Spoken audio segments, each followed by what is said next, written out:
Hello, Morris Baynett, Technical Director at EcoMaster with you once again, and today I'm standing under this lovely pergola.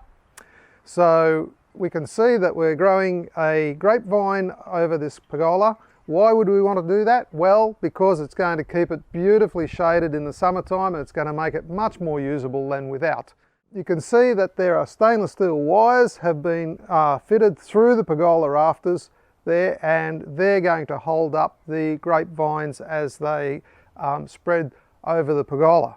Now you'll notice that over here is some shade cloth and over here is not.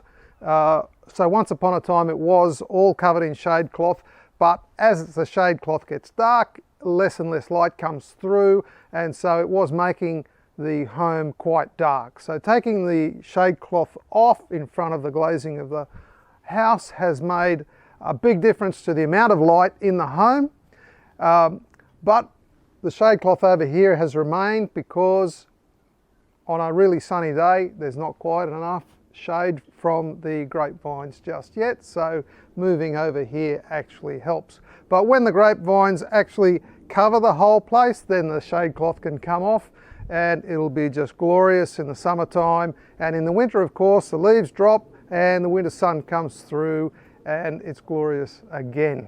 So there you have it. I hope that's helpful. Thanks for watching and we'll talk again soon.